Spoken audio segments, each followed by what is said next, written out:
Hello everyone, আসসালামু আলাইকুম। ভালো আছেন সবাই? আশা করি ভালো আছেন। তো দেখেন আমি একটি রেসিপি তৈরি করবো, সেটা হচ্ছে লাল শাক। এটা হচ্ছে দেশি লাল শাক। দেশের লাল শাকটা কিন্তু অনেক গাঢ়, কুচকুচে লাল, টুকটুকে লাল। তো দেখেন আমি হালকা একটু লবণ দিয়েছি, কারণ সেহেতু যেহেতু এটা পাতা, সেহেতু লবণের পরিমাণটা হালকা দিতে হয়। আর এখানে আমি পেঁয়াজ কুচি, রসুন কুচি, কাঁচামরিচ কুচি রেখে দিয়েছি। এখন আমি এখানে চুলাতে তেল দিয়েছি, আর তেলের মধ্যে আমি পেঁয়াজ কুচি, রসুন কুচি দিয়ে দেবো। পেঁয়াজ কুচি, রসুন কুচি একটু বাদামি কালার করে তারপরে কিন্তু আমি আমার শাকগুলো দিয়ে দিব। দেখেন, আর আমি এইগুলো কিন্তু উপরে দিয়েছি, কারণ শাকের উপরে দিয়েছি। আমার পেঁয়াজ রসুন কুচিগুলো তুলে দিয়েছি। দেখে আমার বাদামি করার পরে আমার শাকগুলো দিতে হবে। লাল শাকটা কিন্তু এখন লাল শাকের পরিমাণটা আবার কমে গেছে। লাল শাকটা কিছুদিন আগে কিন্তু হিউজ পরিমাণের ছিল, এখন কমে গেছে।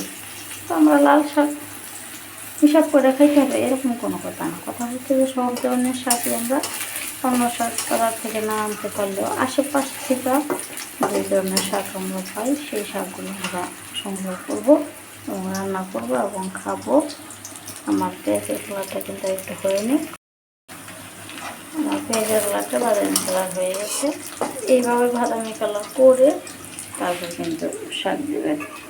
সবসময় এই কথাটা মনে রাখবেন।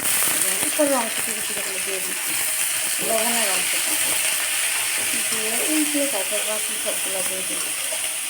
না হলে কিন্তু মিশিয়ে না উল্টাই তাহলে মিশিয়ে ফেটে দেবে। দিয়ে দেবো, এখানে এটাকে দেখে দেবো।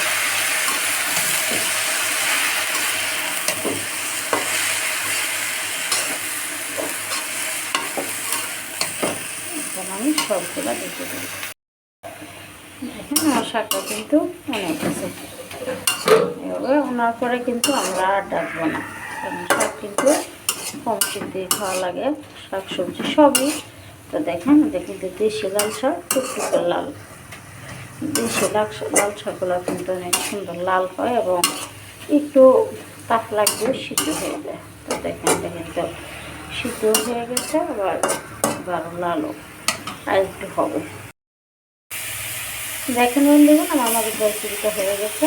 এটা হচ্ছে লাল শাক। এই লাল শাকটা কিন্তু রয়্যাল টেস্ট।